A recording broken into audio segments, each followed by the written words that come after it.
अस्सलाम वालेकुम नाजरीन, आप सबका खैर मकदम है 10 न्यूज 247 पर। आइए डालते हैं आज की अहम खबर पर एक नजर। एम्बुलेंस की चोरी। हैदराबाद में एक शख्स ने एम्बुलेंस चोरी की। पुलिस ने पीछा किया, विजयवाड़ा तक पहुंचा। हफ्ता 7 दिसंबर को तेलंगाना के नलगोंडा जिला में एक शख्स ने 108 एम्बुलेंस चोरी की और आंध्र प्रदेश के विजयवाड़ा की तरफ गाड़ी चला दी। मुलजिम तेलंगाना पुलिस के ताक़ुब के दौरान टोल गेट से गुजरा। इसने हैदराबाद के हयात नगर से एम्बुलेंस चोरी की थी और खम्भम की तरफ चला गया था।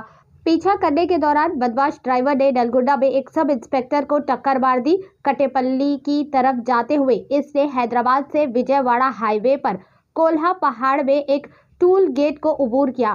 कटेपल्ली पुलिस के मुताबिक मुलजिम को एम्बुलेंस चोरी की तारीख है। कटेपल्ली पुलिस के मुताबिक मुलजिम बाजी में एम्बुलेंस चोरी में मुलव्वस था। आइए देखते हैं ये रिपोर्ट। ऐसे ही अहम और खास खबरों के लिए देखते